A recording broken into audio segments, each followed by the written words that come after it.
Canal del Congreso, el canal de la Unión, presenta.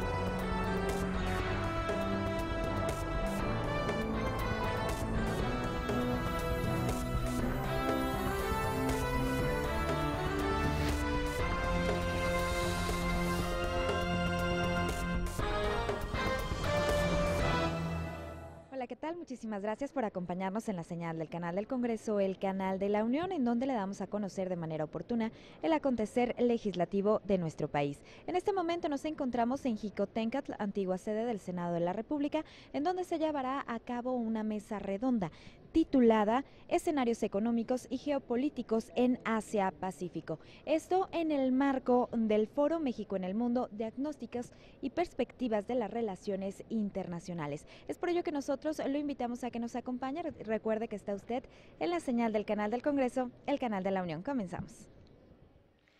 Muy buenos días.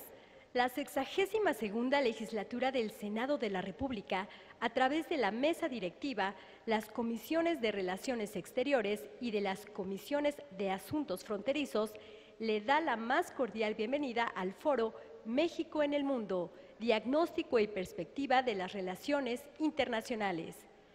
Iniciamos con nuestro primer diálogo de este día: Escenarios económicos y geopolíticos en Asia-Pacífico. Para conducir los trabajos de este panel, nos acompaña como moderador el senador Teófilo Torres Corzo, presidente de la Comisión de Relaciones Exteriores Asia-Pacífico. El senador Teófilo Torres Corzo es empresario y ha sido diputado local y federal. Fue gobernador del estado de San Luis Potosí y asesor de 2 presidentes de la República. Es licenciado en Derecho por la Universidad Autónoma de San Luis Potosí y cuenta con la maestría en Alta Dirección de Empresas por parte del IPADIA. Le damos la más cordial bienvenida.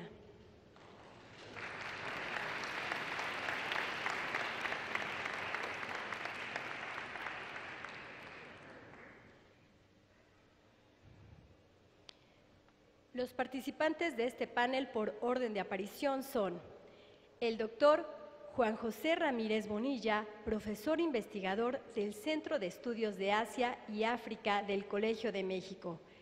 Es doctor en Políticas Públicas y Programación del Desarrollo por la Universidad de París de la Sorbona, Francia. Asimismo, tiene maestría en Filosofía y Desarrollo Urbano y estudió la licenciatura en Ingeniería y Arquitectura en el Instituto Politécnico Nacional. Actualmente pertenece al Sistema Nacional de Investigadores Nivel 2 y es profesor e investigador del Colegio de México. Ha sido responsable en proyectos de investigación como los procesos de integración económica en la región asiática del Pacífico, desarrollo y políticas sociales en los países del sudeste de Asia.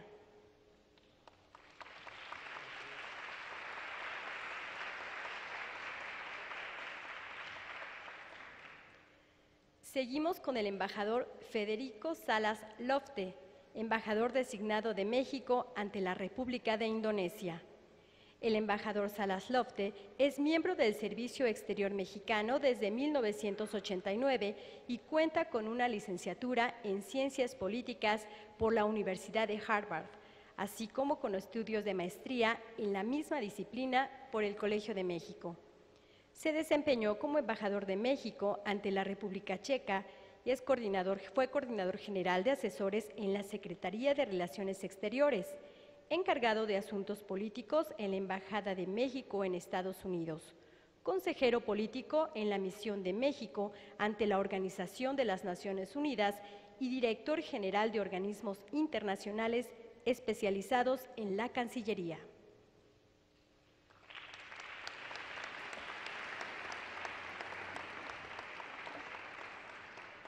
También nos acompaña la embajadora Melba Priya Olavarrieta, embajadora designada de México ante la República de la India.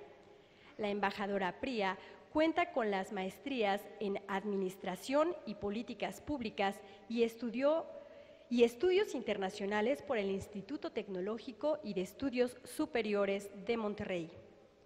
En la Secretaría de Relaciones Exteriores se ha desempeñado como Directora General de Enlace Estatal y Federal, Directora General de Comunidades Mexicanas en el Exterior, Directora General de Diplomacia Pública y asesora del Secretario de Relaciones Exteriores. Asimismo, fungió como titular del Instituto Nacional Indigenista y como delegada de la Secretaría de Educación Pública en Chiapas.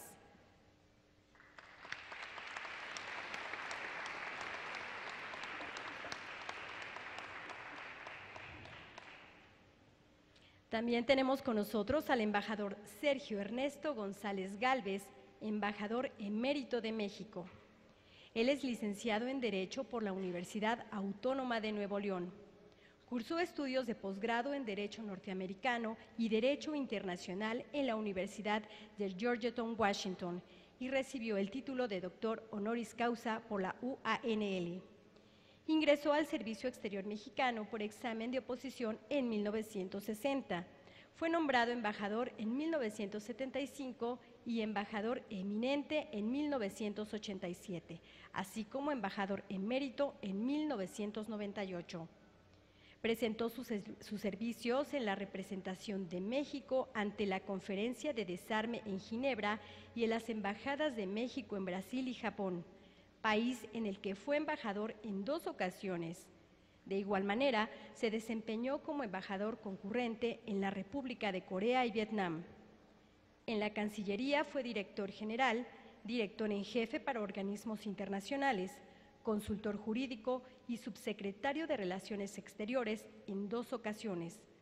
Fue también asesor de la Secretaría de la Defensa Nacional.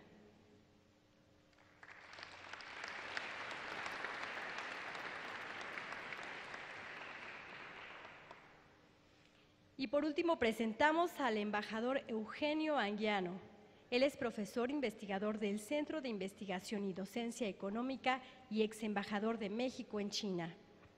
Es licenciado en Economía por la Universidad Nacional Autónoma de México, con estudios de posgrado en las universidades británicas, del Centro de Estudios Internacionales y de la Universidad de Harvard.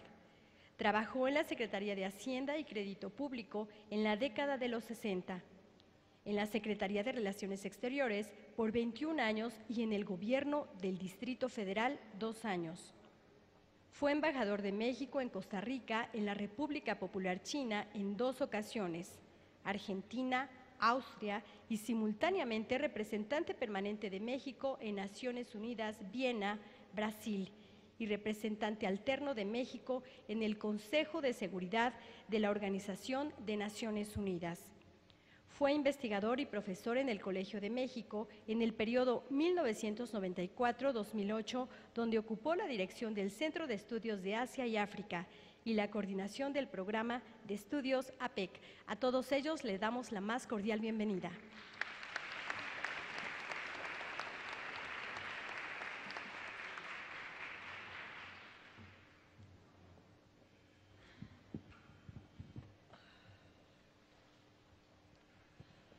Gracias, buenos días a todos. Compañeras senadoras y senadores de la República, muy distinguidos académicos que nos hacen el honor de acompañarnos en este evento del Senado de la República, amigos estudiantes y fundamentalmente amigos promotores de las relaciones de México con los países que conforman la región Asia-Pacífico. Como presidente de la Comisión de Relaciones Exteriores Asia-Pacífico en el Senado de la República, les doy la más cordial bienvenida a esta mesa de diálogo y de análisis.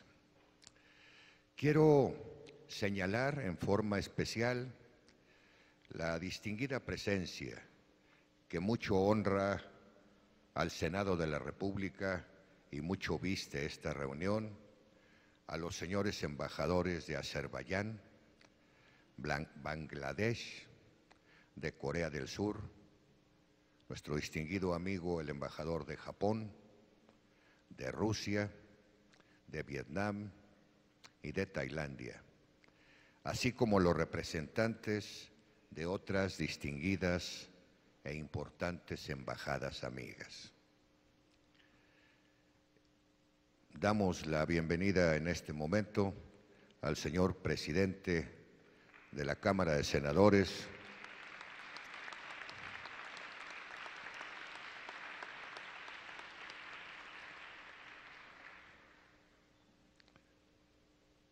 ¿Lo quieres acá arriba?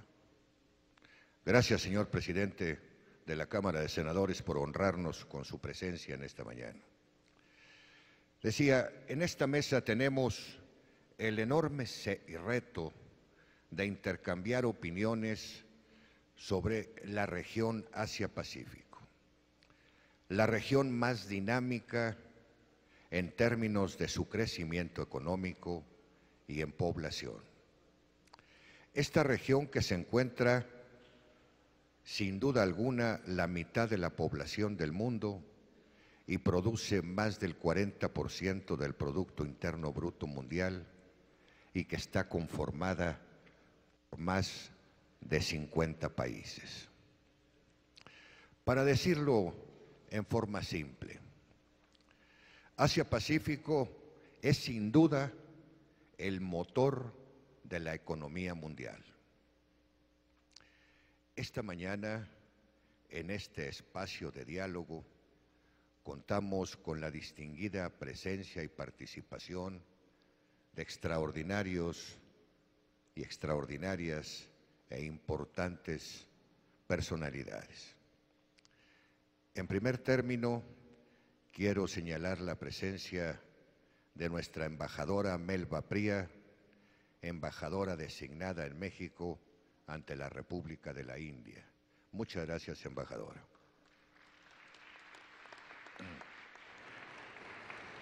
Nuestro embajador emérito, el extraordinario embajador de México en muchas partes del mundo, maestro de muchos embajadores y un hombre de una gran, sin duda, una gran representación diplomática en cualquier parte en la que está.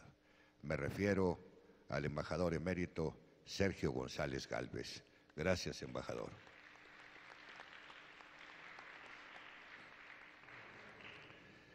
Sin duda, viste esta reunión el embajador Federico Salas, embajador designado de México ante la República de Indonesia. Gracias, embajador. También el embajador Eugenio Anguiano, profesor investigador del Centro de Investigación y Docencia y ex embajador de México en China. Gracias, embajador Anguiano.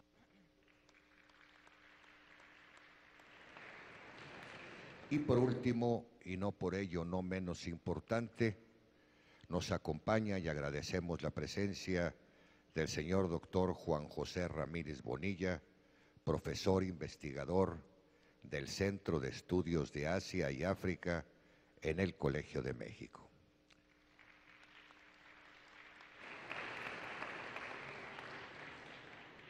Como pueden darse cuenta, tenemos la presencia esta mañana en esta casa del Senado de la República a muy distinguidas personalidades.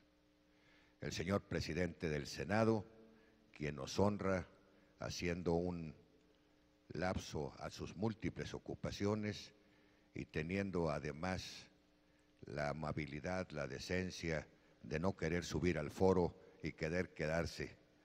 Gracias, presidente.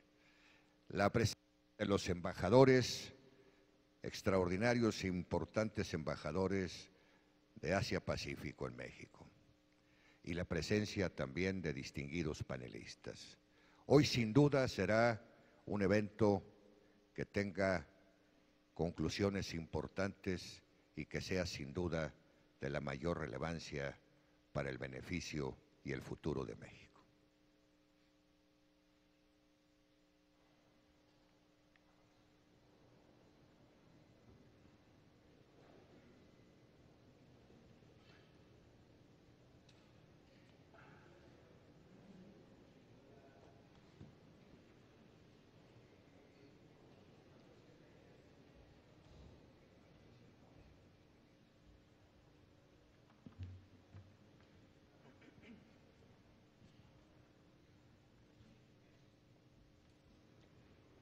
pues cambiaron la orden del día. Quiero señalar, como lo mencioné, que esta región Asia-Pacífico en constante crecimiento, el flujo comercial más importante a nivel mundial se presenta en esta región, siendo China el principal exportador e importador de bienes de todos los países asiáticos. La característica más importante de la dinámica regional es que, pese a diferencias culturales, el diálogo entre las naciones se ha incrementado, lo cual ha favorecido la creación de mejores acuerdos, tales como tratados de libre comercio. El último que se firmó fue entre China y Corea del Sur.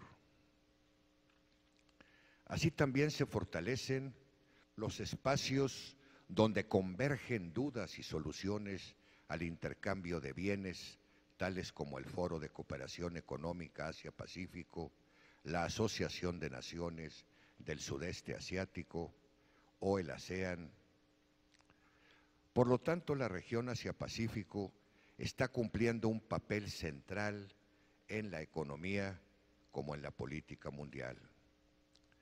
Debido a ello, el gobierno mexicano y la Cámara de Senadores ha realizado diversas acciones encaminadas a reforzar, a enriquecer, a tratar de mejorar nuestras buenas relaciones con los países que conforman la región, principalmente con China, con Corea, con Japón y con todos aquellos con quien tenemos relaciones y pretendemos tener cada día una mejor amistad y un mejor intercambio, tanto cultural, académico y de negocios. Estos son nuestros socios comerciales en el país y todos ellos pertenecen a la importante región continente asiático. Las acciones han sido planteadas en el Plan Nacional de Desarrollo 2013-2018, en el quinto punto titulado México con responsabilidad global, en el cual se esboza como estrategia, y cito textualmente, consolidar a Asia-Pacífico como una región clave en la diversificación de los vínculos económicos de México con el exterior y participar en los foros regionales. En consecuencia, los contactos políticos, diplomáticos y empresariales han sucedido con una frecuencia evidente con los principales socios comerciales de México en dicha región, pero también con las regiones de la mayor importancia como son Rusia, Indonesia, Singapur, la India o Nueva Zelanda. A continuación planteo algunas preguntas eje que buscan orientar el diálogo de esta mañana, esperando que las mismas den pie a un mayor abanico de temas y preguntas. Y antes de formular la primera pregunta, quiero dejar perfectamente establecida la importancia que tiene para México y para los mexicanos nuestra relación con los países que conforman Asia-Pacífico. Confío que las preguntas favorecerán el debate, privilegiando y enriqueciendo el diálogo integral y propositivo con las distintas contribuciones de nuestros destacados participantes. Antes de formular la primera pregunta, quiero agradecer la presencia de nuestra secretaria de la Comisión Asia-Pacífico, la senadora Iris Vianey Mendoza. Muchas gracias, senadora.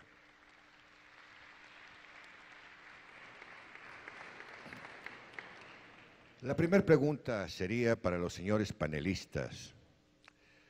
Hoy en día, México en la región Asia-Pacífico cuenta con 12 embajadas y mantenemos relaciones diplomáticas con más de 40 países. Y así, considerando lo anterior y desde los puntos de vista de cada uno de ustedes, ¿con qué países México debe desarrollar una estrategia de vinculación más efectiva y cuál sería la justificación de ello?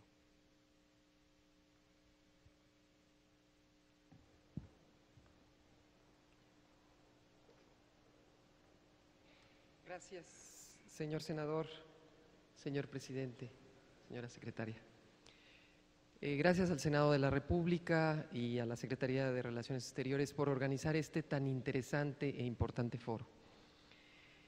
Sin menoscabo de los otros países que no voy a mencionar aquí, sin duda China, Japón, India, Filipinas y los países del MICTA, Indonesia, Corea, Turquía y Australia. Los tres primeros porque tienen los capitales y la tecnología que pueden catalizar el desarrollo de los sectores productivos y estratégicos mexicanos, la industria aeroespacial, entre otros, la industria aeronáutica, de autotransporte, en fin. Además, los primeros tres países tienen un enorme mercado de consumo para los productos mexicanos. Nada más para que nos demos una idea. China, billones de habitantes, India, no decirlo. Japón, el más pequeño de estos tres últimos, es más grande que México. Tiene más población que México, 125 millones de habitantes. En el caso de Filipinas, además de su papel como mercado, puede convertirse en una puerta de entrada para los productos mexicanos. Es el país en donde México ha hecho las inversiones más interesantes en los últimos años, independientemente de nuestras alianzas históricas. Es y puede ser la entrada ANSEA, sin ser la economía más importante, porque lo es Indonesia, un país importante e interesante. MICTA es una asociación política, económica, entre México, Indonesia, Corea, Turquía y Australia. Los 5 países miembros del G20, en sí mismos importantes, y una nueva organización y una nueva alianza estratégica de México con esos países. Compartimos con ellos temas prioritarios de la agenda global, pero además posiciones consensuadas en lo que se puede permitir mayor impacto y presencia de los foros multilaterales. México es parte de la negociación del TPP y tenemos, por lo tanto, también interesantes relaciones con Brunei, con Vietnam, con Malasia, que son también partes del TPP. Muchas gracias, embajadora Pría. El día de ayer, la Secretaría de Relaciones Exteriores remitió al Senado de la República para su análisis y, en todo caso, su aprobación, los nombramientos de 6 distinguidos diplomáticos que pueden ser embajadores que nos representarán en Azerbaiyán, Indonesia, Israel, Jordania, Japón y la India, concurrente con Bangladesh, Sri Lanka, Nepal y Maldivas. Está entre los panelistas uno de los que va a tomar posesión en uno de estos países. Y en tal virtud, quisiera yo preguntarle, ¿qué opina de la relación que tiene México con este país? ¿Cuáles serán los propósitos o las misiones que tiene que hacer después de la extraordinaria labor que ha hecho en ese país durante mucho tiempo Melba Pría? Creo que tenemos la oportunidad de escuchar de viva voz un hombre que será la próxima semana seguramente ratificado como embajador de México. Y yo quisiera saber sus puntos de vista en cuanto a su compromiso, en cuanto a su óptica y sobre todo cómo ve la región Asia-Pacífico y México frente a ella. Cedo la palabra a nuestro futuro embajador en Indonesia. Muchísimas gracias, senador, y sobre todo agradezco sus palabras hacia el futuro, que me dan mucha confianza sobre lo que va a suceder. Agradezco igualmente la invitación y el honor que representa estar en este foro. Yo estoy convencido que los espacios de diálogo y de comunicación que pueda haber en materia de política exterior sirven para enriquecer nuestras estrategias, nuestras acciones específicas y así fortalecer la política que lleva a cabo el Gobierno de la República en diversas partes o en todas partes del planeta. Con relación a su pregunta y al planteamiento que usted me hace, me refiero a las observaciones que usted hizo al principio de esta sesión, y es decir, la importancia de la región de Asia-Pacífico. Sin duda alguna, usted mencionaba que esta región va a ser el motor económico o es el motor económico del mundo.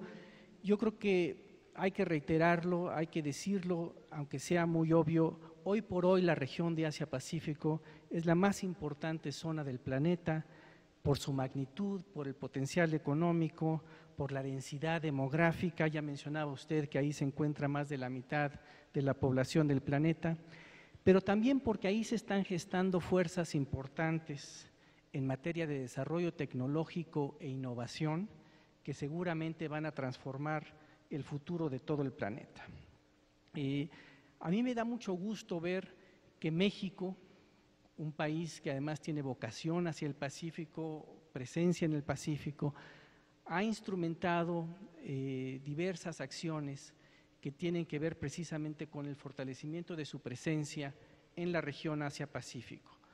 Sobra decir que nuestra pertenencia en APEC ha sido muy importante, no solamente para fortalecer a su organismo, pero también para derivar y encauzar acciones que puedan dar una mayor relevancia a esta región y por consiguiente esto derive en beneficios para México. Pero hay otras instancias en las que México también está participando muy activamente en su vocación hacia el Pacífico. Se encuentra entre ellas la negociación que se está llevando a cabo del Acuerdo de Asociación Transpacífica, que sin duda alguna, dado el potencial económico que ya reviste esta región, contar con este acuerdo va a potencializar esa fortaleza económica con los consecuentes beneficios para un país como el nuestro. Y una segunda instancia a la que quiero hacer referencia, y aquí me oriento más hacia lo que usted planteaba con la designación de que he sido honrado para Indonesia, que es nuestra vocación hacia o la creación del foro o el espacio de MICTA. No es casual que de los cinco países del MICTA, 4 se encuentran en la cuenca del Pacífico y 3 específicamente en la zona de Asia-Pacífico. Es decir, son naciones con las cuales México encuentra identidad, encuentra comunicación, encuentra la posibilidad de actuar comúnmente en foros multilaterales o para perseguir acciones que sean de interés común, y 4 de ellas, incluyendo México, nos encontramos en este gran espacio de la zona del Pacífico. Específicamente en el caso de Indonesia, que además es la sede de la Asociación de Estados del Sudeste Asiático, del ASEAN, creo que México viene desarrollando una política muy activa y muy efectiva, y gracias a la gran labor que ha hecho la embajadora Pría, creo que hemos fortalecido muchísimos los lazos con este país. Espero yo poder seguir los pasos en ese sentido, y quiero hacer una última referencia, que Indonesia representa, hay muchos países en la región que no son los grandes que todos estamos acostumbrados hacia los cuales dirigimos nuestra mirada, como es China, como es Japón, como es Corea del Sur, pero sin embargo son otros países con los que México tiene muchas posibilidades de andar en la gestión de acciones comunes para beneficio de la política exterior de nuestro país. Muchas gracias, embajador. Durante varios años, la embajadora Pría fue una extraordinaria embajadora en este lugar. De 240 millones de personas, ¿es correcto, embajadora? Yo quisiera preguntarle a la embajadora, para ampliar el comentario sobre el mismo tema, ¿cuál es su punto de vista y cuáles son sus comentarios en torno a Indonesia y a los países que forman parte de esta importante región? Primero que nada, inmerecidos los aplausos. Los embajadores de México nos dedicamos a trabajar para representar a México y eso es lo que hemos hecho con maestros como los que hoy me toca compartir la mesa. Indonesia es sin duda el gigante dormido del sudeste asiático. Es la economía más importante de la ANSEA. La ANSEA es, ahora que que en el 2015 tienen su asociación estratégica y una asociación económica en camino, sería la quinta economía del mundo. Son 10 países de Asia-Pacífico, todos miembros de la PEC, unos más que otros miembros del TPP. Japón, China y Corea, que tienen sus problemas entre ellos, acaban de anunciar los tres de manera conjunta una renovada y un nuevo interés en la ANSEA. La India acaba de anunciar también su decisión de estar más cerca de la ANSEA y por lo tanto México no puede dudar si debe o puede estar o quedar fuera de esta región del mundo. Durante muchos años hablamos del Oriente y del Occidente. Durante muchos años también, sin duda, fue el Occidente quien definió algunas de las cosas culturales, políticas y económicas del mundo. Hoy el Oriente, quién sabe qué quiera decir eso bien del Oriente, pero en fin, el Oriente es, como ya se dijo aquí, el motor económico del mundo, es en términos de población una parte importantísima. ¿Y qué quiere decir población? Población quiere decir posible comercio, población quiere decir posible turismo, población quiere decir inversión, población quiere decir muchas cosas.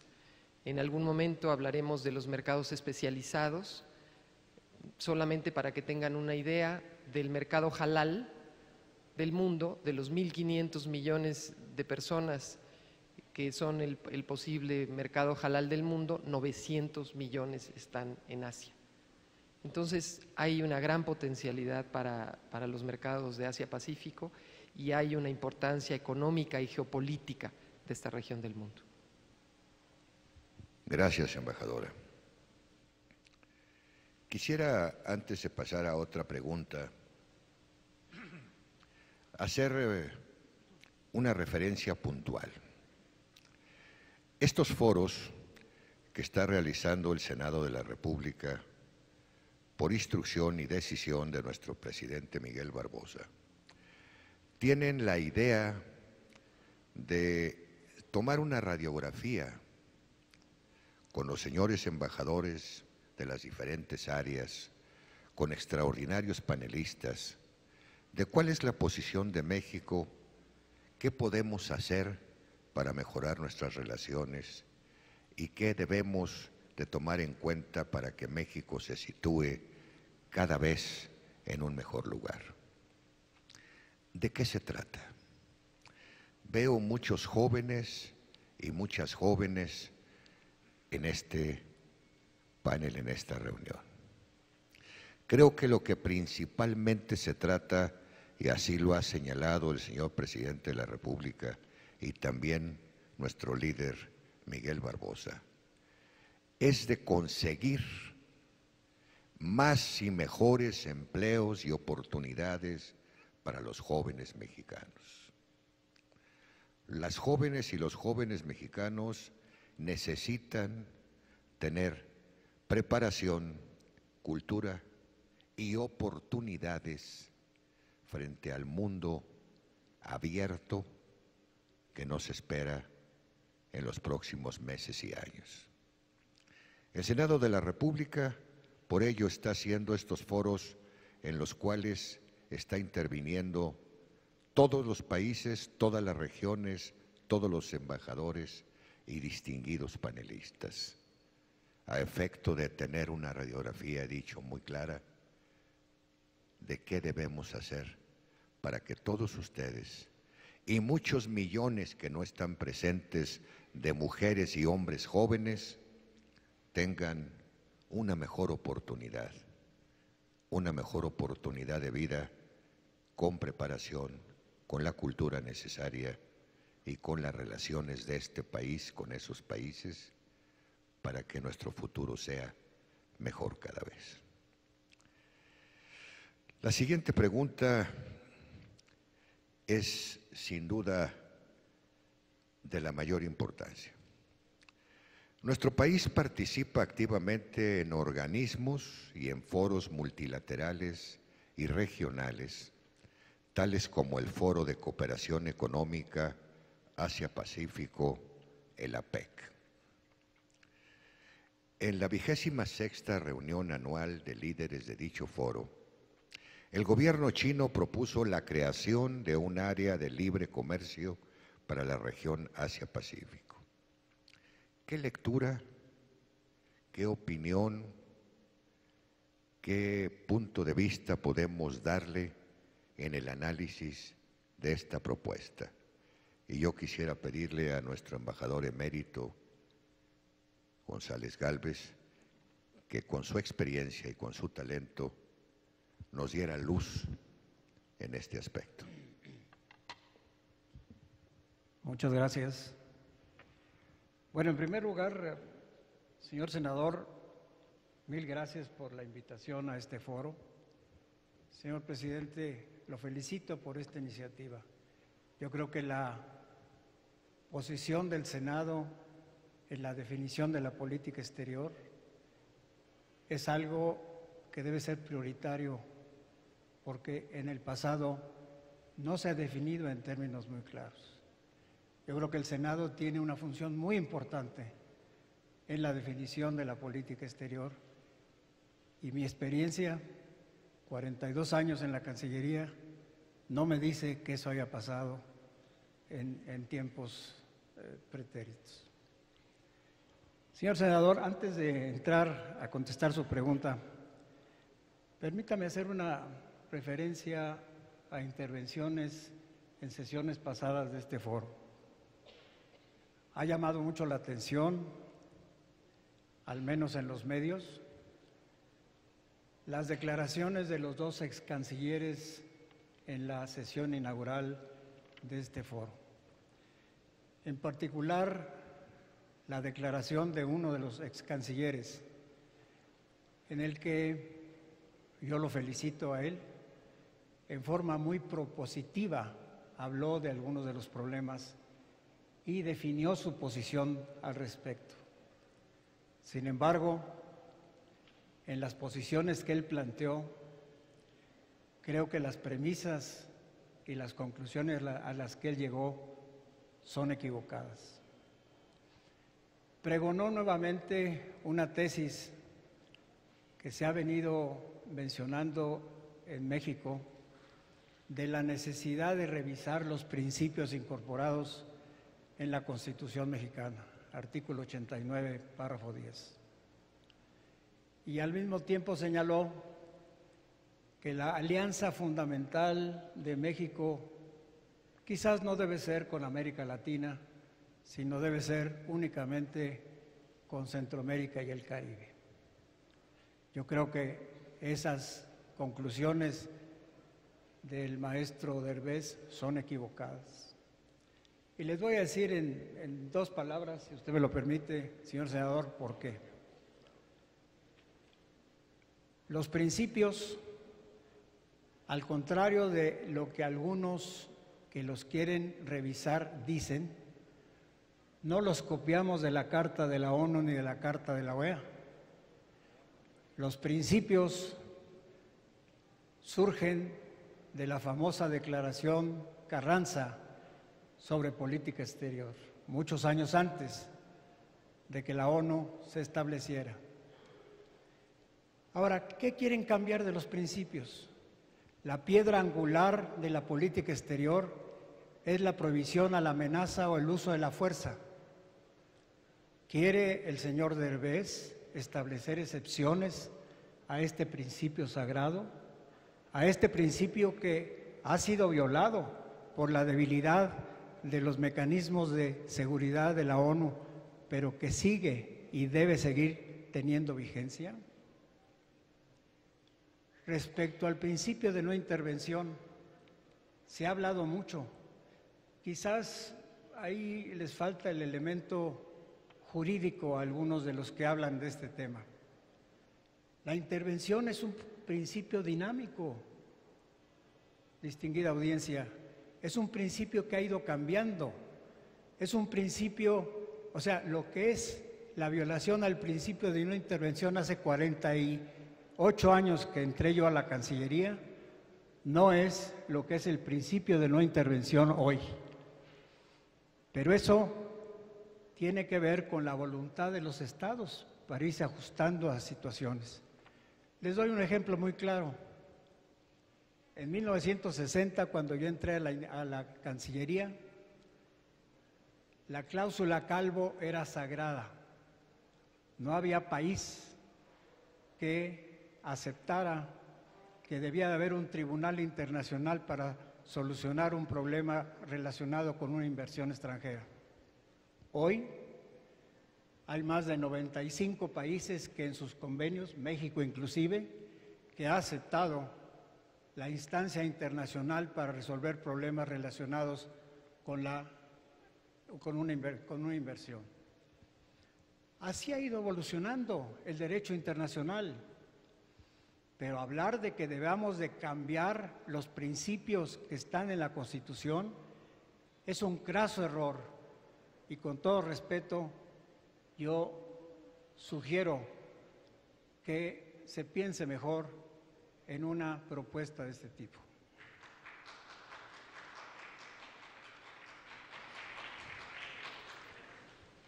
Y el segundo tema, y no quiero ya tomar más tiempo, el segundo tema, México es un país latinoamericano, le guste a muchos o no. Somos la cara de América Latina frente a los Estados Unidos. Que debemos de tener una relación vigorosa, fuerte y respetuosa con Estados Unidos, claro que sí, es nuestro vecino. Yo me recuerdo a un canciller inolvidable, Antonio Carrillo Flores, con el que yo discutía mucho sobre cómo manejar la relación con Estados Unidos, y me decía, somos muy afortunados de ser vecinos de los Estados Unidos, sin duda, pero tenemos que manejar esa relación con respeto para nuestra historia, con respeto para lo que hemos sido y lo que hemos perdido desde que somos un país independiente. Yo creo que esto es muy importante y México debe ser parte de América Latina y creo yo que es una conclusión. Señor senador, en relación con su pregunta, la propuesta de China para establecer una zona de libre comercio en el Asia-Pacífico sin duda es válida, pero no es novedosa. No es novedosa. Novedosa, señor embajador. Yo creo que es una propuesta que todos los foros en el Asia-Pacífico la han planteado en uno u otro momento. En APEC se planteó, en el famoso foro creado por China que se llama el Diálogo de Shanghái también se planteó, en ANSEA se ha planteado. Yo creo que es una posición de principio válida. El problema es cómo llevarlo a la práctica. Yo creo que eso es muy importante. Y al respecto, yo quisiera señalar que A mí me llama mucho la atención, señor senador, que entre las preguntas que se nos están haciendo y que están en la lista, no se incluya una sobre la situación política en el Asia-Pacífico.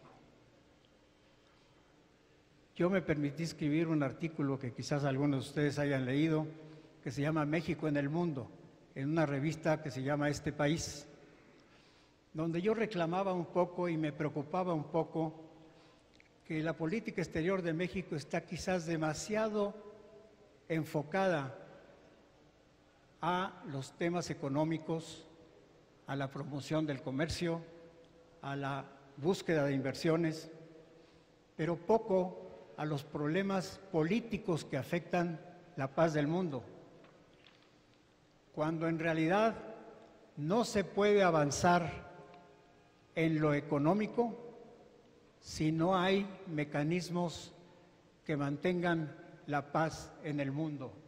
Esto es fundamental. En consecuencia, para contestar su pregunta específicamente, sin duda que la propuesta hecha por China es válida. El grave problema es cómo instrumentarla. Gracias, distinguido embajador.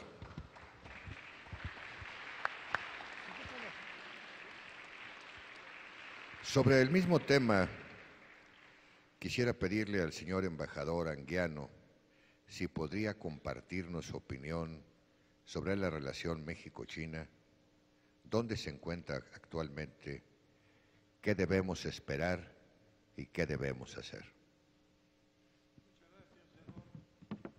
Muchas gracias, presidente del Senado, por esta oportunidad.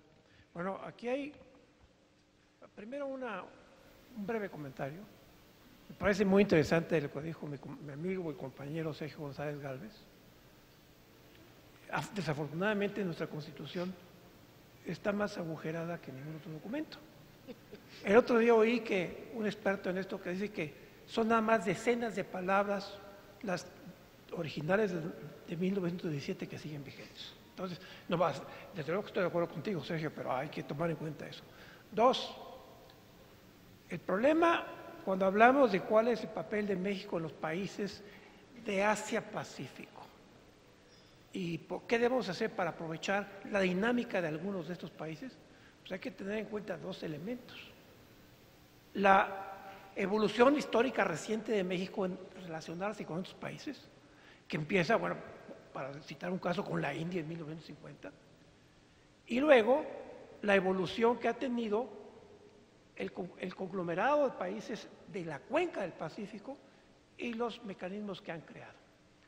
Por eso, al responder yo si la propuesta del presidente Xi Jinping es adecuada o no, es pragmática o no, pues primero hay que considerar en qué contexto se planteó. Y la pregunta original que nos hizo favor de hacernos llegar el senador Torres Corzo es si esta propuesta del presidente de China se contrapone a las negociaciones que se están llevando a cabo por un tratado transpacífico, el famoso TPP. Bueno, el mecanismo de APEC persigue, como todos ustedes saben, busca como objetivo liberalizar el comercio de bienes y servicios, los flujos de capital y la cooperación técnica. Tiene un pequeño defecto: no negocia, no es obligatorio lo que se propone ahí, de aplicación obligatoria lo que se propone ahí, y está abierto a terceros países, consecuentemente no tiene ni pies ni cabeza. Por eso desde hace tiempo, por lo menos al empezar este siglo, los miembros de APEC han estado planteando la necesidad de formalizar ese foro informal para hacerlo. ¿Y cuál es la formalización? Pues convertir el mecanismo de APEC en una negociación para llegar a una zona de libre comercio. Aquí no está ANSEA tiene su propio esquema, es APEC. Ya estamos delimitando el universo en el cual actuamos. Entonces la propuesta del presidente Xi Jinping es lógica, tiene, como dijo ya el embajador González Gálvez, tiene antecedentes, pero evidentemente es una respuesta a la negociación del TPP que originalmente lo formaban 4 países y en la cual Estados Unidos propuso ampliarla, y propuso ampliarla para introducir, aunque no conocemos los detalles de la negociación, pero se han filtrado muchos de ellos, para introducir en un mecanismo más reducido lo que no ha podido sacar Estados Unidos en las negociaciones comerciales multilaterales de Ginebra. ¿Qué está haciendo? Ampliando marcas y patentes, derechos de autor, y lo más reciente que salió, lo dijo un académico estadounidense, lo más reciente que se ha conocido de la propuesta del TPP es nada menos que los miembros de esa futura organización, que todavía no termina de negociarse, prohibirían entre ellos la intervención financiera de los gobiernos para evitar movimientos, es decir, para intervenir en los flujos de capital. Y lo más grave ahorita en momentos de especulación bursátil es justamente el carry trade. Es cuando actores financieros, particularmente los fondos de inversión libre, captan recursos en mercados con baja tasa de interés para prestarlos en mercados de alta tasa de interés. Si México se cuelga en las negociaciones, no sabemos los detalles, pero si México sigue las negociaciones del TPP y el TPP se aprueba, que no parece claro que se vaya a aprobar, estaremos poniéndonos la soga en el cuello. En consecuencia, mi respuesta es, la propuesta de China no solo es lógica y tiene antecedentes, sino a mi juicio es más útil para los intereses de México que estar montados en el TPP. Gracias. Gracias por su respuesta, señor embajador.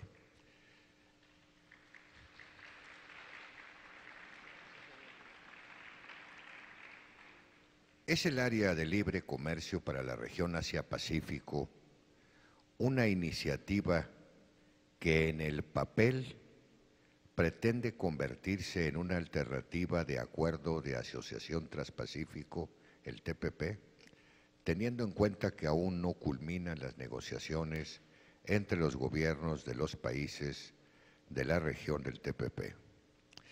¿Cuál sería la razón? Y esta es una pregunta que me han hecho muchos reporteros y diarios internacionales. ¿Qué está pasando con el TPP?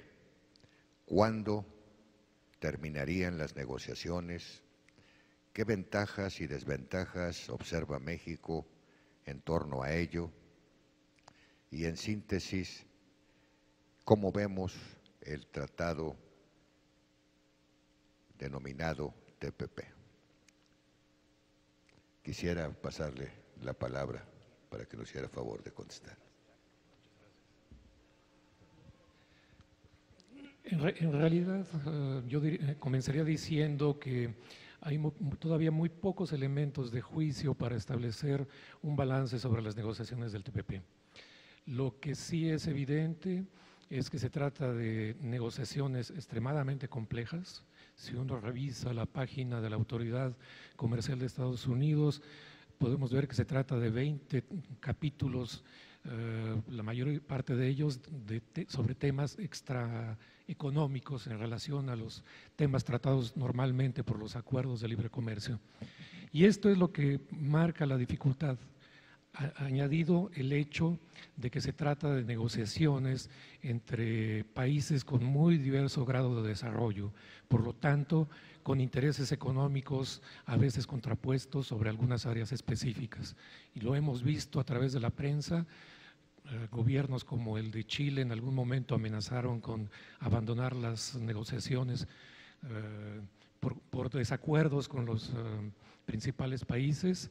Recientemente Japón también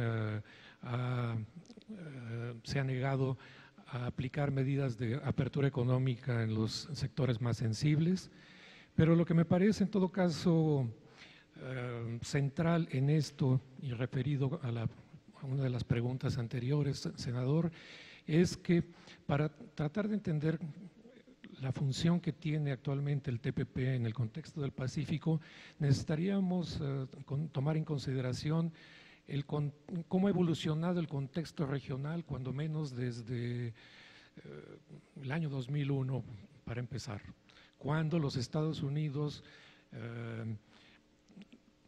enfocados hacia el combate en el terrorismo internacional, abandonaron la región del Pacífico en términos políticos y permitieron la creación de un vacío que muy pronto fue llenado por el tándem China-ANSEA, y que a través de este tándem han empezado a sentar las bases de lo que tenemos ahora como procesos de integración regional, cuando menos en la zona asiática del Pacífico. Todo empezó hacia 2002 con la negociación de ASEAN con China para un acuerdo de libre comercio, al cual llevó más tarde a la negociación de ANSEA con Corea, de ANSEA con Japón primero, después con Corea, y todavía la secuela de los acuerdos con Australia y Nueva Zelanda por un lado y con la India por el otro. Y esto creó una situación en la cual el gobierno estadounidense pronto se dio cuenta que había perdido terreno político en la región, y para tratar de recuperarlo, la administración Bush, hacia los finales de la segunda administración Bush, decidió recuperar, como decía el embajador Anguiano, el acuerdo del TPP, negociado previamente por 4 miembros de APEC. Y esto se añadió al hecho de que con esta iniciativa, en mi opinión, los Estados Unidos abandonaron la política de contención de China que habían seguido desde el establecimiento de relaciones con China para excluirla y aislarla en términos políticos. Obviamente, esto abrió una nueva fase de competencia, ya no económica, sino, en mi opinión, más política que económica, a través de la reacción de China y de sus socios asiáticos para proponer un acuerdo que contrabalance el TPP. Y tenemos ahora en presencia la competencia de estos dos grandes proyectos, el acuerdo económico integral regional, que abarca a ASEAN y a sus socios en los acuerdos de libre comercio de la ASEAN, de tal manera que esto es ahora una competencia política por ver quién puede consolidar la influencia en la región a través de estos acuerdos, que van ahora más allá de lo económico. Y creo que es en este contexto que hay que ubicar la propuesta sobre el área de libre comercio del Pacífico, porque se trata ahora de una iniciativa del gobierno chino para tratar de ganar cuando menos este round en la competencia política con Estados Unidos. Y lo que me parece importante es que al plantear una negociación paralela al contexto de APEC, para México se convierte en un problema que tendrá que atender con suma urgencia y con mucho cuidado, porque estando dado que el eje de la política hacia Asia del Pacífico pasa ahora por la Alianza del Pacífico, de México con los países de América del Sur, debemos de tener en cuenta que al convocar a esta área de libre comercio en paralelo a APEC, 2 de los socios de la alianza tienen acuerdos comerciales con China y serán los primeros en que se sumarán a las negociaciones cuando éstas empiecen, y puede convertirse en una línea de fractura de la Alianza del Pacífico si el gobierno mexicano no revisa sus posiciones políticas actuales con respecto a China y a Asia, pero también con respecto a la Alianza del Pacífico.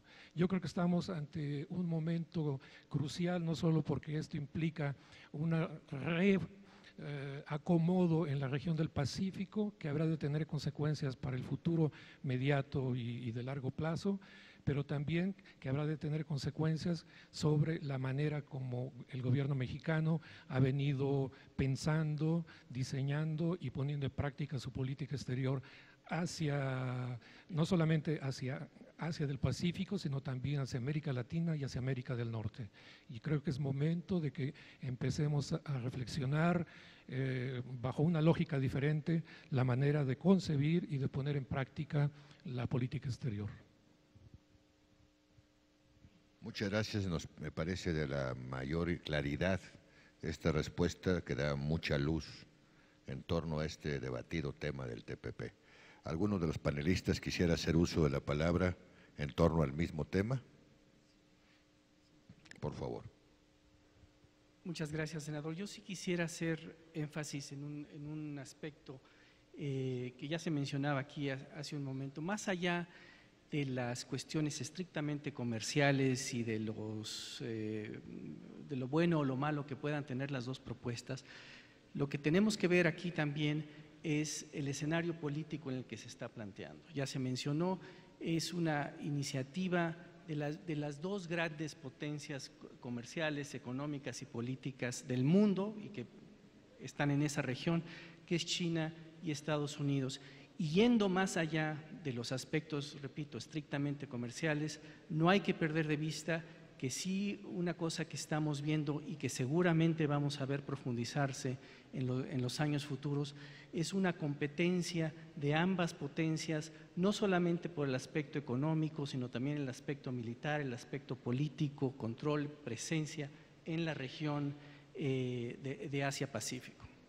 Y quisiera mencionar en este sentido, ya se señalaban aquí anteriormente, ciertos aspectos políticos que me parecen muy importantes, porque no todo en Asia-Pacífico, muchas veces nuestro énfasis tiene que ver con los aspectos económicos, el potencial, el desarrollo, lo que esto significa para México, que es muy válido, que es muy cierto y es muy importante, pero también hay un lado oscuro de las cosas. El secretario de Relaciones Exteriores, José Antonio Meade, en su conferencia magistral que inauguró este foro el lunes pasado, mencionaba que había ciertos factores de riesgo global que hay que tomar en cuenta y que hay que seguir muy de cerca, y mencionó dos que me parecen muy importantes traer a colación porque tienen mucha injerencia en la zona de Asia-Pacífico. El primero tiene que ver con los conflictos geopolíticos. La zona de Asia-Pacífico es una región donde existen múltiples conflictos potenciales, latentes, de todo tipo, de limitaciones fronterizas, reclamos territoriales, etcétera. Esto también no hay que perder de vista porque eso puede tener una incidencia muy importante en aspectos no solamente del desarrollo económico, pero desde luego de la estabilidad política de la región. Y un segundo aspecto que también mencionaba el secretario Meade y que también incide de una manera importante en la región es el factor del terrorismo. El terrorismo es un elemento que también ha mostrado su cabeza en esta zona, no respeta fronteras ni barreras, y por consiguiente también es un aspecto que no hay que perder de vista porque, como ya lo hemos visto en otras regiones del mundo, las acciones terroristas tienen como, entre otras consecuencias, la posibilidad de alterar, detener, fracturar el desarrollo económico de regiones o de países y también alterar la estabilidad democrática de países y regiones. Gracias. Muchas gracias, embajador. Por favor. Muy brevemente y aprovechando lo que dijo el embajador Federico Salas, cuando se habla en las preguntas, en el temario que está analizando el Senado de la República, de la responsabilidad global de México, la respuesta es que nuestra responsabilidad no es solo económica y comercial, es política también. Entonces el complemento, cuando queremos acercarnos a Asia, el complemento es la responsabilidad que México va a adoptar.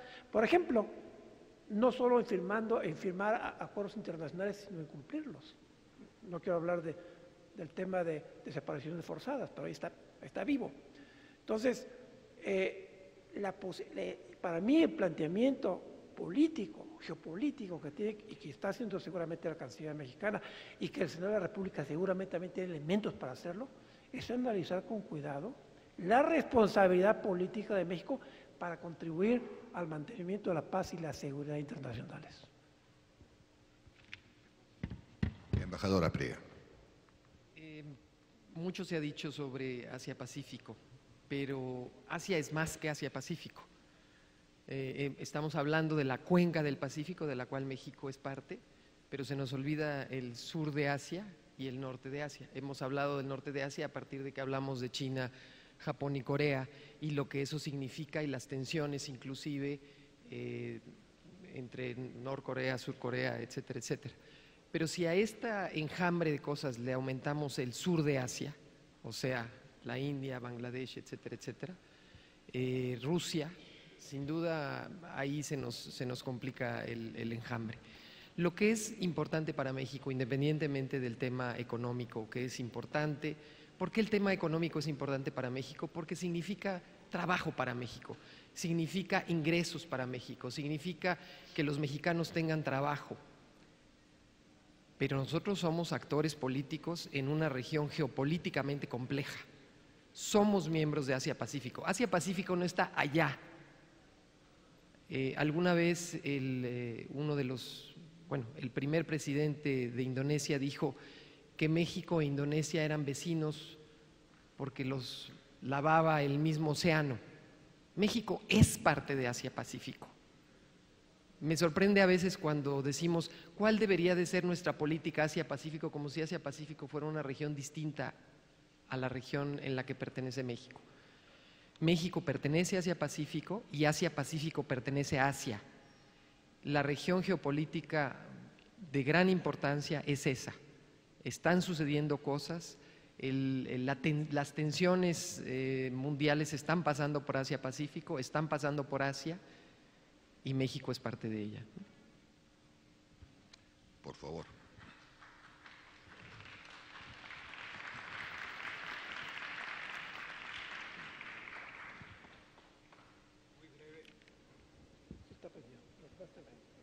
Muy breve, señor senador, quisiera yo simplemente inyectar un elemento de cautela cuando se habla de seleccionar los países con los que México debe de vincularse más en el Asia-Pacífico.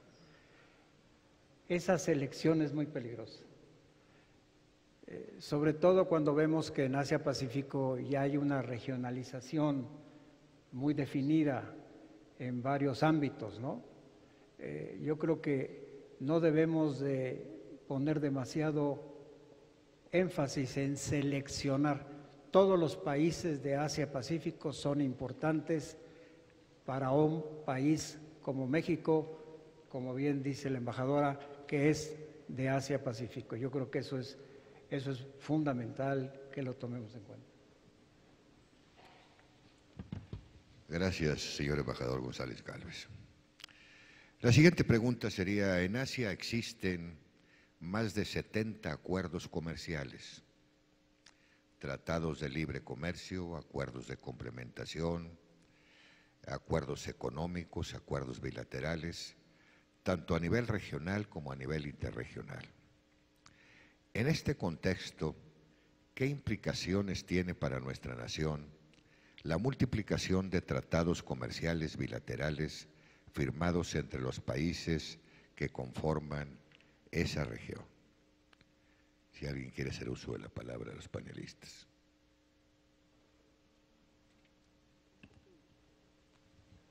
Este tiene la seguridad de que funciona, que luego no necesariamente. De nueva cuenta, yo haría una diferenciación en términos temporales.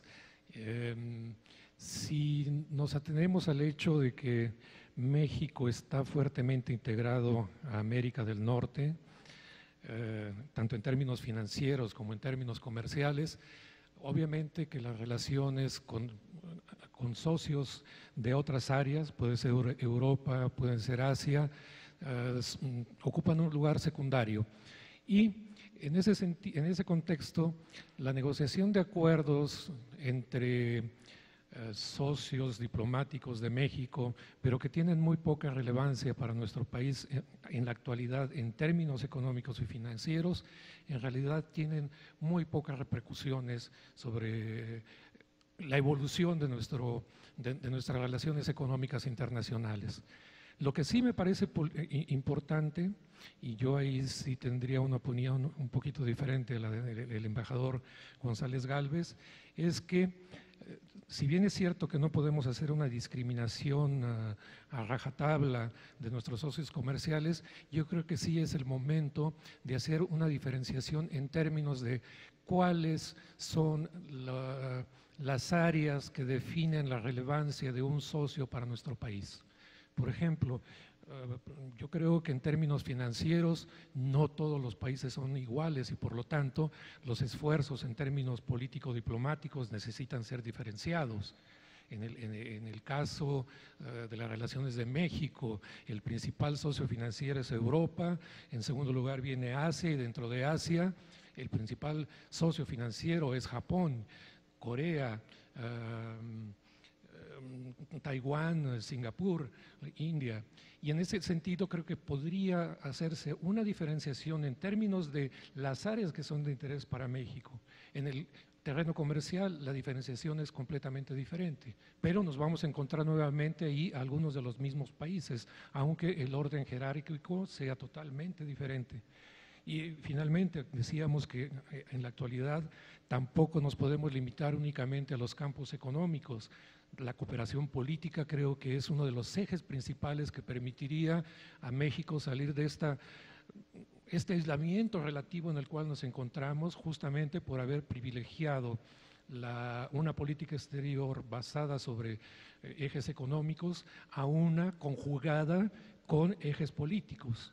Y sin duda para el área del Pacífico tendríamos que poner los ojos ya no en países en particular, sino creo yo en la región del sudeste de Asia. La ANSEA es un actor político de primer orden y en este lado del océano, no solamente en México, sino también en América Latina, desconocemos lo que hace la ANSEA en términos de discusiones y de tratar de poner en práctica mecanismos de diplomacia preventiva para garantizar la estabilidad regional a través del Foro Regional de ANSEA. Yo creo que en ese sentido ANSEA debería de ser un actor privilegiado para México en el terreno político y por supuesto en el marco, yo insisto mucho en el marco de la Alianza del Pacífico porque es ahora considerado como el eje de intervención. Para la Alianza del Pacífico, la ANSEA debería de ser también un objetivo primordial para vincularse a la región, insisto, en términos políticos más que en económicos. Muchas gracias. Señor embajador González Gálvez. En respuesta a la pregunta que se nos hace respecto a los acuerdos bilaterales, déjenme compartir con ustedes la experiencia que yo tuve. Yo fui subsecretario 2 veces, los primeros 3 años del presidente Salinas y los primeros 3 años del presidente Zedillo. Hasta que me di cuenta que los subsecretarios son como los perros de rancho, que los dejan sueltos cuando hay problemas y los amarran cuando hay fiestas. Pero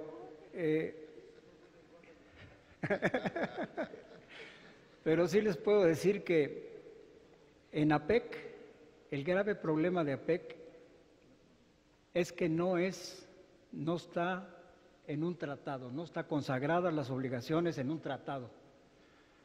Y ese ha sido el problema. Entonces, ante el fracaso respecto al ritmo para comprometerse a abrir un espacio en los países miembros de APEC, los países miembros de APEC empezaron a firmar acuerdos bilaterales para llenar los vacíos que dejaba la negociación tan difícil de algo que no estaba basado en un tratado. Yo creo que eso es un elemento que quizás deba ser tomado en cuenta. Muchas gracias, embajador. Me parece de la mayor importancia este asunto de ANSEA porque nos acompañan los embajadores de Indonesia, de Vietnam, de Tailandia, representantes de las Filipinas, de Malasia, y estoy seguro que estos comentarios que estamos haciendo aquí en este foro del Senado de la República son de mucho interés para ellos y seguramente para toda la audiencia. En efecto, la ANSEA es un proyecto que persigue la creación de la mayor comunidad económica del mundo en los próximos años. Aquí van a fluir libremente los bienes y servicios, las inversiones, las personas, y esto sin duda ha generado que diversos actores del sistema internacional lo tengan en la mira, buscando un mayor acercamiento en esta forma. Creo que ha quedado perfectamente aclarado por los señores panelistas la posición que debe tener México con ANSEA y sobre todo la explicación clara que han dado cada uno de ellos sobre el particular. En virtud de lo mencionado, ¿qué importancia, señores panelistas, debe tener MICTA para México? ¿Qué resultados debería pretender México de su relación con este grupo? ¿Cuáles deberían ser los puntos prioritarios de México para ser impulsados en el seno de MICTA? ¿Y cómo puede México aprovechar este bloque como herramienta para su desarrollo nacional?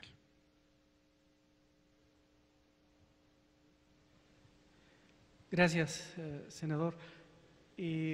Como me permití hacer referencia en mi primera intervención al tema de MICTA, sí quisiera dar un poco de continuidad al respecto. El espacio de MICTA se ha creado como un espacio que reúne a 5 países afines en su magnitud económica, en su vocación democrática, comparten intereses comunes, y quiero hacer referencia más amplia a esto posteriormente, intereses comunes para poder tomar acciones conjuntas tal vez ante foros multilaterales o ante una agenda global compleja y diversificada como la que experimentamos hoy en día. Como ya señalaba en un primer momento, y como haciendo referencia a lo que decía la embajadora Pría, en efecto México es parte de esta región. Si extendemos el concepto de Asia-Pacífico en su sentido más amplio, podríamos llegar hasta Turquía, que también es miembro de MICTA, y por consiguiente podríamos decir que este es un foro Asia-Pacífico, entendido en un sentido bastante amplio.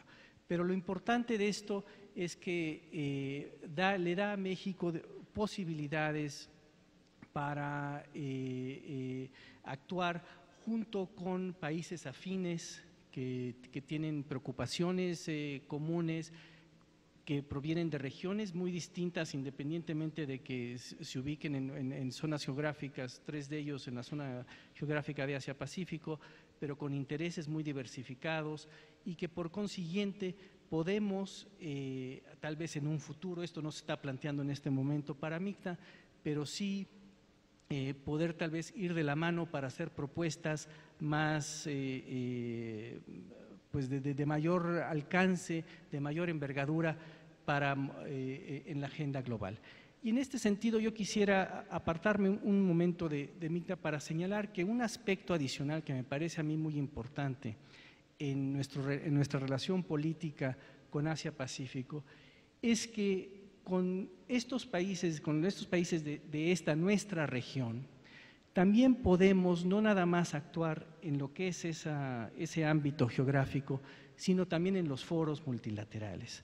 Tenemos puntos en común de preocupación, como puede ser el cambio climático, por ejemplo, que nos une con muchos de estos países de la zona del sur del Pacífico que se ven enormemente afectados por este tipo de problemas.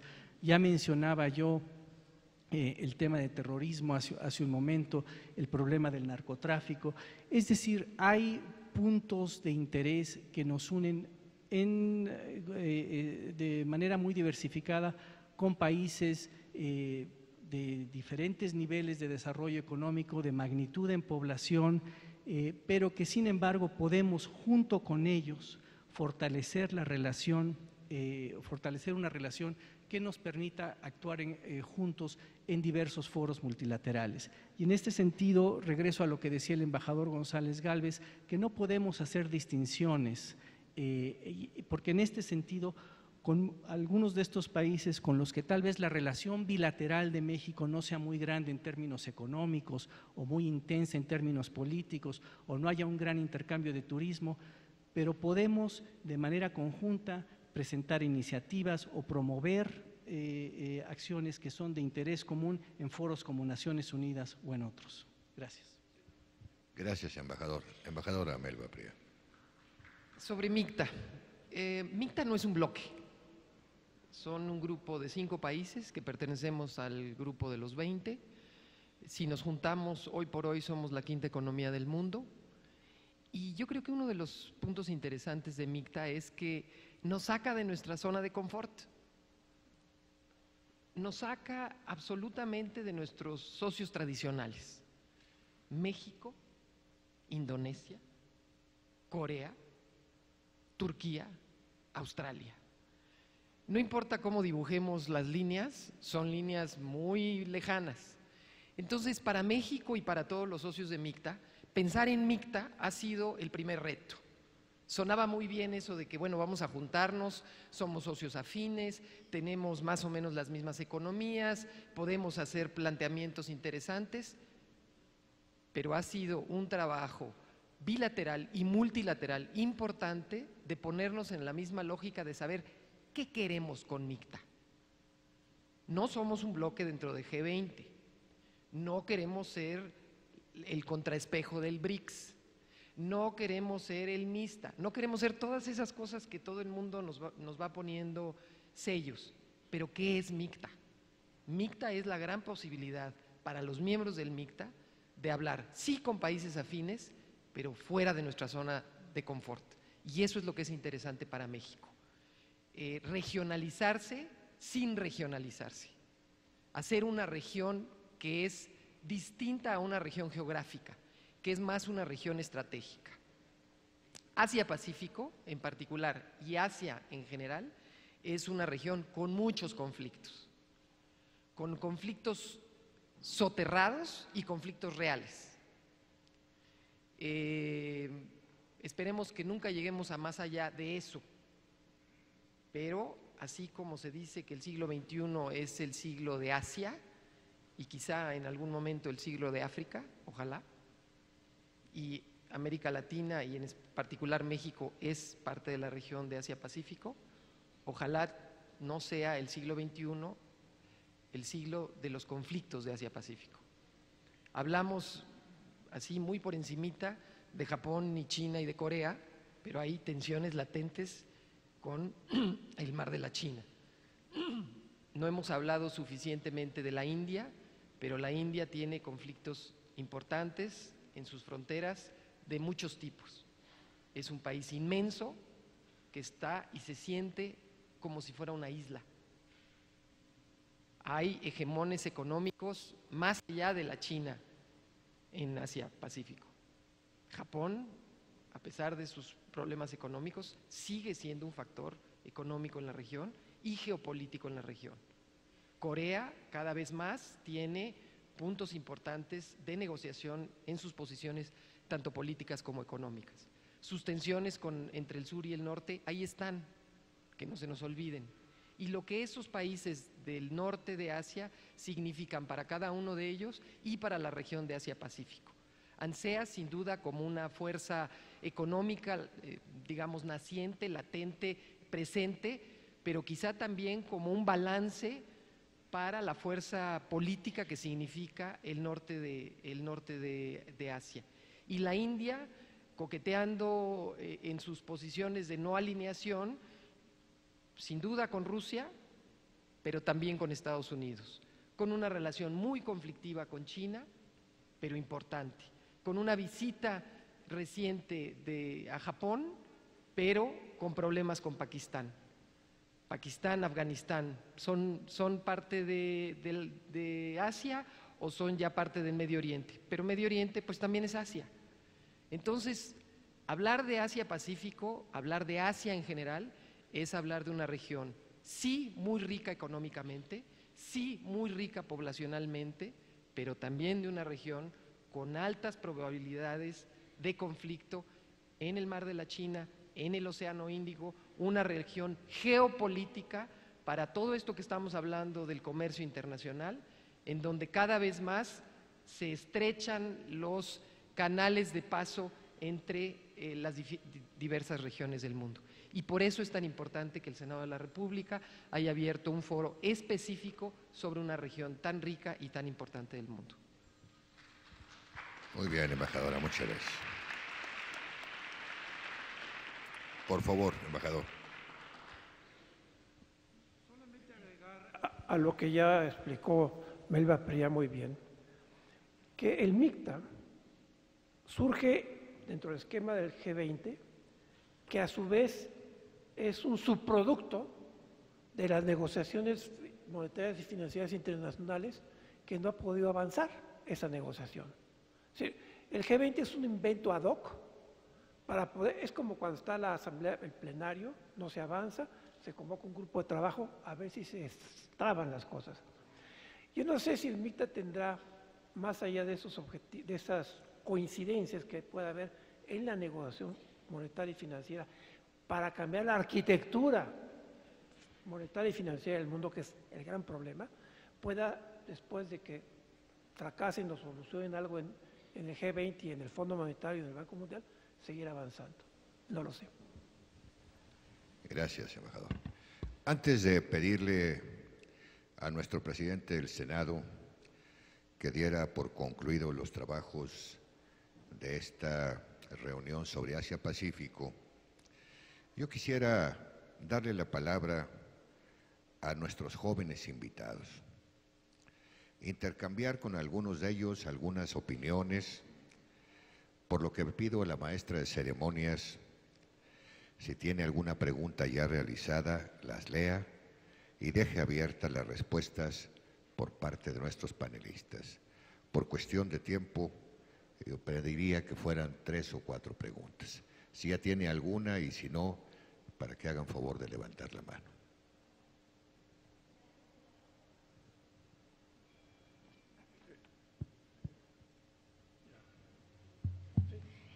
Gracias, senador. Efectivamente, tenemos varias preguntas de los jóvenes. La primera de ellas, Laura Karina Gutiérrez, del Instituto Mora, de la Maestría en Cooperación Internacional para el Desarrollo, pregunta: India y México tienen una larga relación de amistad. Sin embargo, ¿qué deben hacer ambas naciones para darle mayor impulso y aprovechar al máximo el potencial de cada uno para tener una relación más estrecha?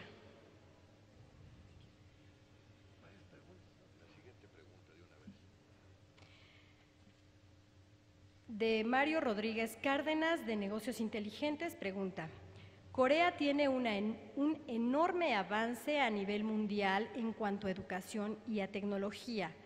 ¿Qué programas mexicanos existen para traer proyectos de desarrollo a nuestro país? Y la tercera pregunta, de Jesús Aviña, del IPN de Negocios Internacionales, dice: ¿APEC y ASEAN se complementan o en un futuro cercano podrían contraponerse objetivos y de este modo reducir el crecimiento de la región?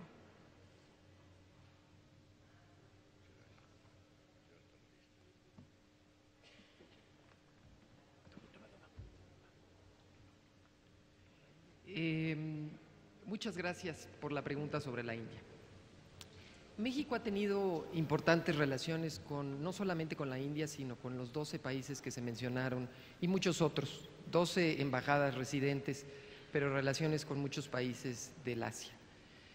Hemos sido amigos, hemos sido compañeros, en algún momento fuimos parte de los no alineados, de muchas y muy importantes iniciativas. Pero México, con todo respeto, le ha faltado consistencia en su relación con Asia. Le ha faltado visión de su relación con Asia. Lo que nos falta es dejar de ser amigos, y no digo en contraposición no ser amigos, y ser realmente socios. Tener una relación estratégica con la India. La India es todas las cosas que se dicen de la India y mucho más. Los mexicanos tenemos una relación romántica con la India. Nos gusta el Taj Mahal, nos encanta ir a hacer yoga, creemos en el hinduismo y somos iluminados. Pero la India es un país completamente distinto al que nos imaginamos. Es un país complejo, es un país con una gran burocracia y es un país que no conoce México. México conoce a la India desde esa lógica romántica que tiene de la India, pero México le hace falta y ha avanzado sin duda en su relación con la India estratégica. Tenemos una asociación estratégica que quiere decir cuáles son los puntos específicos de esa asociación estratégica y cuánto hemos hecho para que la India voltee a ver a México. México voltea a ver a la India, pero la India voltea a ver a México. En sus relaciones con América Latina, el primer socio comercial de la India, su primer inversionista es Chile, su segundo inversionista es México y su tercer inversionista es Brasil, pero su relación estratégica es con Brasil. Que sigan teniendo su relación estratégica con Brasil, no hay problema. Tiene toda una lógica de discurso de las relaciones sur-sur, de la cooperación sur-sur, pero que también sea México. Necesitamos relaciones políticas con la India mucho más profundas. La India es el país de Asia con quien México tiene menores coincidencias en Naciones Unidas. Y no es gratuito, es histórico. Tenemos un problema con desarme, tenemos un problema con derechos humanos, digo de posiciones, no tenemos un problema con ellos de eso, pero de posiciones internacionales. Tenemos un problema de posiciones internacionales ante la OMC, tenemos un problema de posiciones internacionales de cambio climático. O sea, todos aquellos conceptos nuevos y viejos que para México son importantes en los temas multilaterales, casi en todos estamos en desacuerdo con la India. Ni ellos van a cambiar su posición, ni nosotros la nuestra, pero quizá deberíamos de empezar a acordar que no estamos de acuerdo y tratar de construir sobre las cosas en las que sí estamos de acuerdo. Tenemos una potencialidad inmensa en cosas económicas. México invierte y está presente en la economía de la India, cada vez más indios hacen negocios con México y necesitamos mayor presencia mexicana. Mexicanos a la India vamos como si fuera regalado. Indios a México solo vienen 40,000 al año y son, nada más para que nos acordemos, 1,250 millones de indios. Muchas gracias.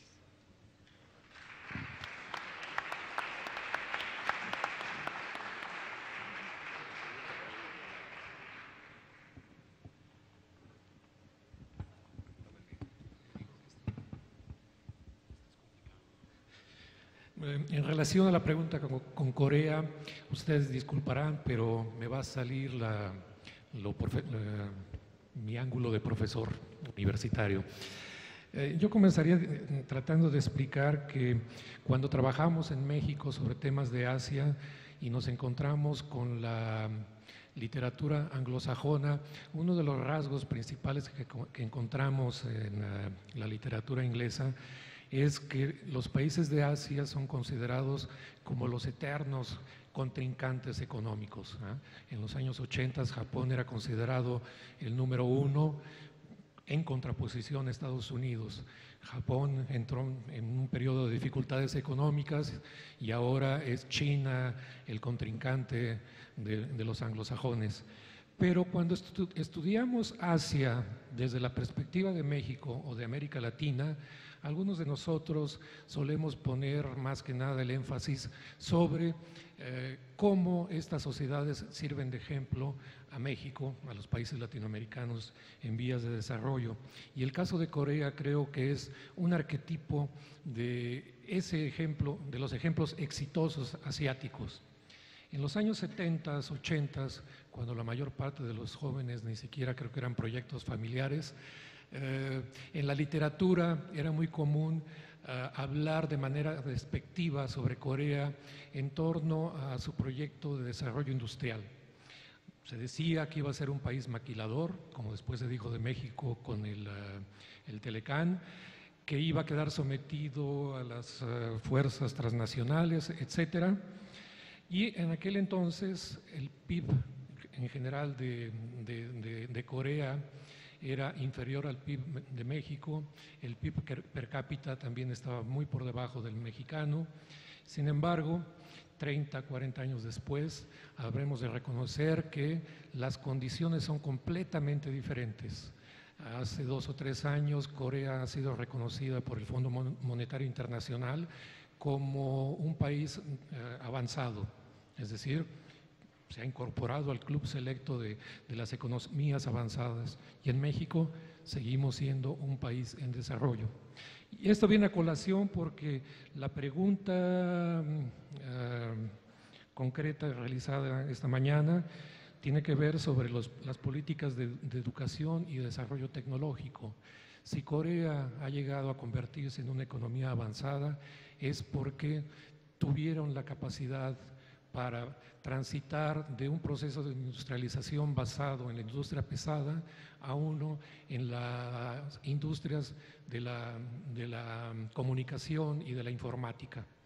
Pero para poder realizar esa transición tuvieron que invertir en el sistema educativo para lograr desarrollar los recursos humanos necesarios para esa transición. Y ustedes pueden verlos en las estadísticas, eso es evidente. El gasto en educación se concentró en la educación superior, abocado a aquellas áreas en las cuales iban a formar los ingenieros que iban a utilizar las empresas coreanas que han hecho posible esta transición. Creo que para México esto es un ejemplo que deberíamos de seguir con muchísima atención para tratar de explotar las ventajas que todavía tenemos antes que éstas desaparezcan. Muchas gracias.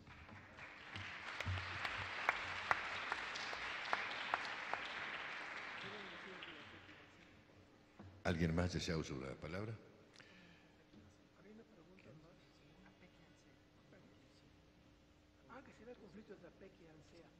APEC y ANSEA, sí. Por favor.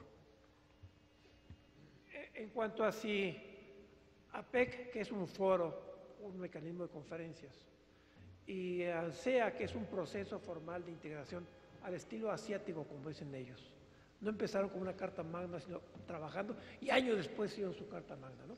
Bueno, yo no veo ningún conflicto en tanto que APEC no es un bloque, no es un bloque económico, pero eso es un proceso, es un foro, es un mecanismo de conferencias. Ese es un buen lugar para platicar, donde los jefes de Estado se conocen, tienen su valor político, pero nada más. Entonces no hay conflicto ahí. Muchas gracias. Por favor. Sí, enteramente de acuerdo con lo que dice el embajador Anguiano, y habría que señalar también que de hecho 7 de los 10 miembros de la ASEAN forman parte de APEC.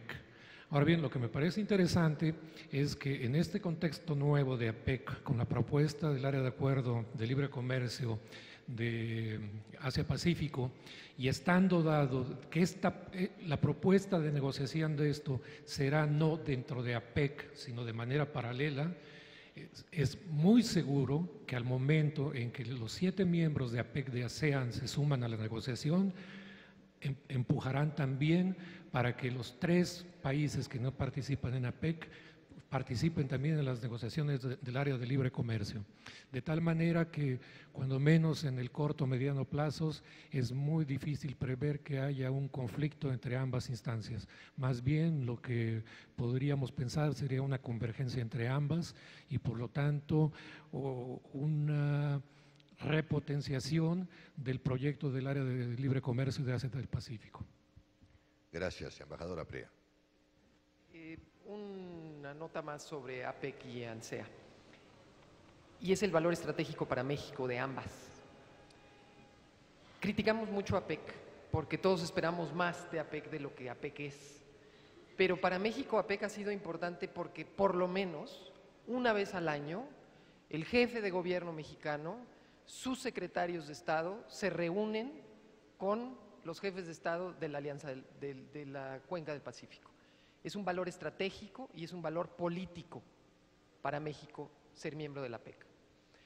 Ahora, la ANSEA, como ya se mencionó aquí, es una alianza económica de 10 países de la región que casualmente tienen hoy por hoy un trabajo muy interesante con la Alianza del Pacífico.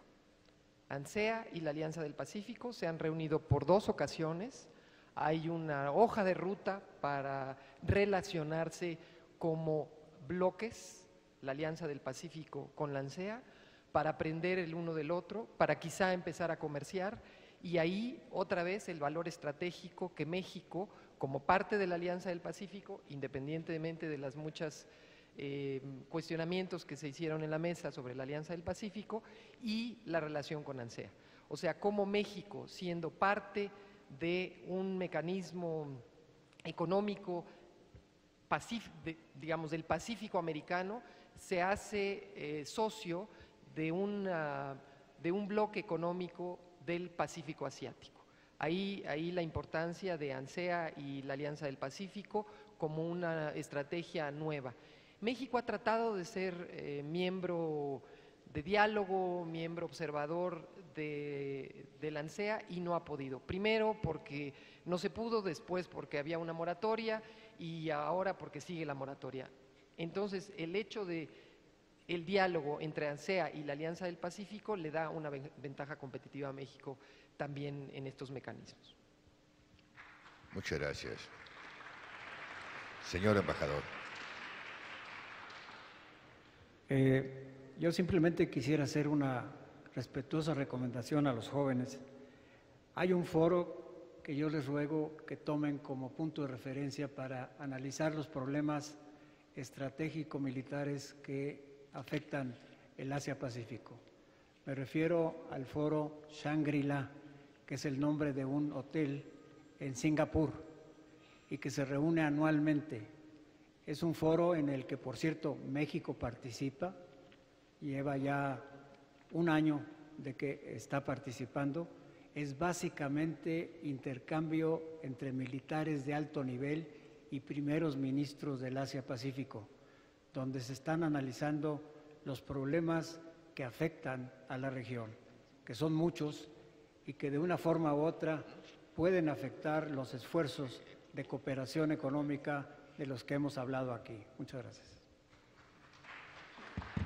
Yo quiero agradecer a nombre del Senado de la República la extraordinaria participación de las y los distinguidos panelistas que, como ustedes se han dado cuenta, tienen toda la experiencia y todo el talento para hablar sobre este tema de Asia-Pacífico. Antes de pedir respetuosamente al señor presidente del Senado que clausure esta parte de México en el mundo, lo correspondiente a Asia-Pacífico, quiero señalarle a los jóvenes y a las jóvenes que nos encuentran presentes que los senadores de México estamos haciendo un serio trabajo de diplomacia parlamentaria. La diplomacia tradicional se está haciendo bien en México y tenemos embajadores, como ustedes lo han visto, del mayor de los talentos. Sin embargo, los senadores ahora estamos haciendo diplomacia parlamentaria. Estamos yendo al mundo, estamos yendo a los diferentes países, acercándonos con nuestros homólogos, acercándonos con senadores, con diputados, abriendo puertas, haciendo convenios para que los ejecutivos de nuestros países puedan tener una mejor posibilidad en las relaciones de un México que todos ustedes esperan que sea un México de más oportunidades y que sea un México más justo. Creemos en el Senado de la República que tenemos la obligación de apoyar a nuestras jóvenes y nuestros jóvenes, de abrir puertas y tener el México que todos deseamos para mis hijos, para mis nietos y para cada uno de todos ustedes y sus familias. Señor presidente, habremos de rogarle respetuosamente tenga la amabilidad de clausurar esta reunión.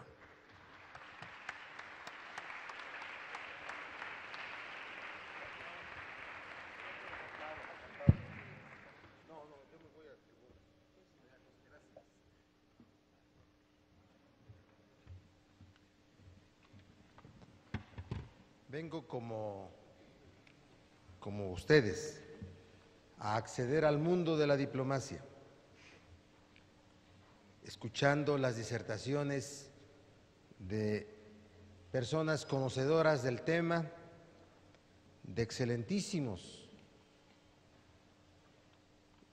embajadores que pronto serán ratificados por el Senado y desde luego encantado de poder convivir con expertos en este mundo encriptado de la diplomacia. Que las y los jóvenes, que los interesados en estos asuntos tengan acceso a ese mundo, el mundo de la diplomacia, es un privilegio, de verdad es un privilegio. En el Senado, como lo ha dicho el senador Torres Corzo, estamos empeñados en cumplir la función constitucional que se nos tiene encomendada: evaluar y analizar la política exterior de México ante el mundo. Somos corresponsables, junto con el Ejecutivo, a través de la Cancillería, hoy en manos de un hombre gentil, de un diplomático natural, de un experto en temas económicos y temas internacionales, el canciller José Antonio Meade. Y con la Cancillería organizamos estos eventos. Organizamos porque somos los dos elementos que se coordinan para estos fines. Efectivamente, desarrollamos una labor permanente, pero queremos establecer protocolos para dejar instalada cómo se desarrolla esa labor. No que se reinvente el Senado cada 6 años y no deje experiencia. Queremos establecer los protocolos, los lineamientos para que se desarrolle en lo sucesivo esta labor de análisis, de evaluación. Y para eso me encanta a mí, les debo de decir que como presidente del Senado, tan honrosa designación y cargo, inmerecido, lo digo con toda sencillez, de las cosas más estimulantes es la relación diplomática y el desarrollo de actividades sobre política exterior. Yo valoro mucho sus aportaciones en este diálogo, escenarios económicos y geopolíticos de Asia-Pacífico. De verdad ha sido muy interesante. El mundo ha volteado hacia Asia, a ese lugar lejano, de donde a través de un charco de agua, el Pacífico, podemos tener una comunicación fluida, económica y estratégica. Yo sí soy de los que pienso que hay que voltear a todas las naciones del mundo para crear relaciones estratégicas, no solamente al norte.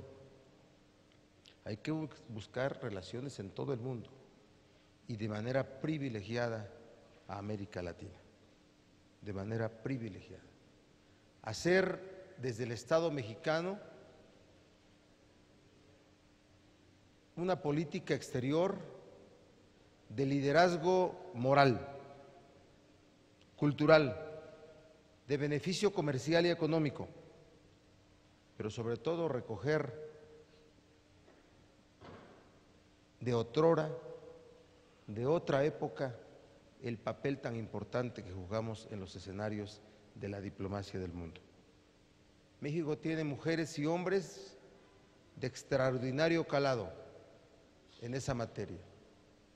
Nos sentimos orgullosos, orgullosas de esta clase política en materia diplomática.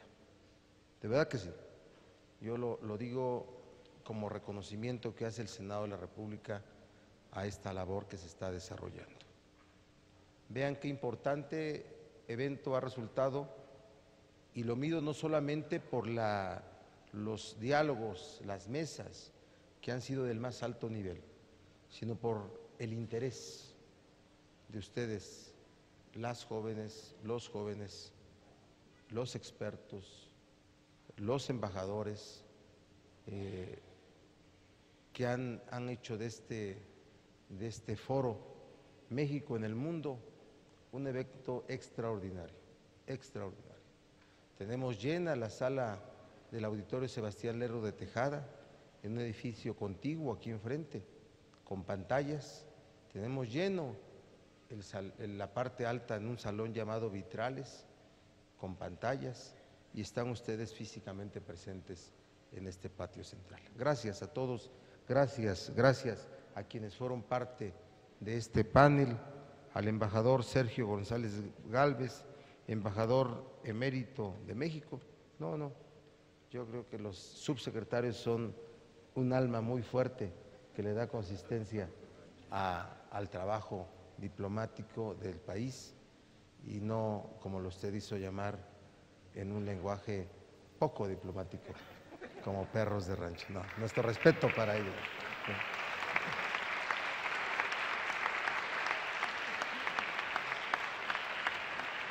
A nuestra embajadora, distinguida embajadora Melba Pría, designada ante la República de la India. De verdad que sí, quedo impresionado de su conocimiento, de su presencia y de la seguridad, igual con la que todos expresaron esta mañana. Al embajador Federico Salas Lofta, embajador designado ante la República de Indonesia. Países verdaderamente sorprendentes, 220 millones de habitantes. No lo imaginamos. Ojalá el futuro no nos alcance en México con ese número de habitantes. El embajador Eugenio Aguillano, profesor investigador del Centro de Investigaciones y Docencia Económica y ex embajador de México en China. Gracias, de verdad lo valoramos su presencia. Y al doctor Juan José Ramírez Bonilla, profesor investigador del Centro de Estudios de Asia y África del Colegio de México. Gracias, señor doctor.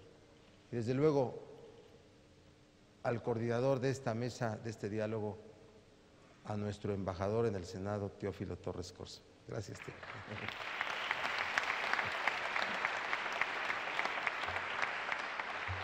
Destaco la presencia de la senadora Iris Vianey, secretaria de la Comisión Asia-Pacífico, Relaciones Exteriores Asia-Pacífico. A todos ustedes muchas gracias y de verdad los invito para que mañana nos acompañen a clausurar este gran foro a las 6 de la tarde. Habrá embajadores de todo el mundo, mexicanos en el extranjero y extranjeros en México. Es a las 6 de la tarde. Compartamos este evento de clausura de esto que ha sido un éxito por su presencia, por su participación y por las aportaciones. Tendremos en el Senado insumos para productos legislativos en esta función constitucional de analizar y evaluar la política exterior. Muchas gracias. Valoro mucho su presencia. Gracias.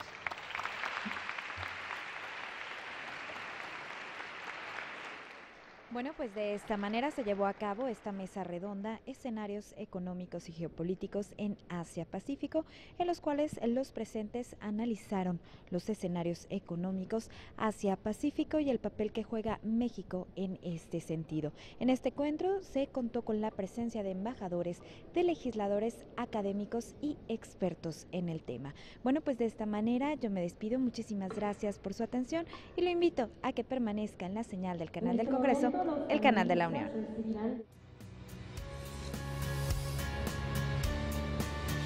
Canal del Congreso, el canal de la Unión, presentó.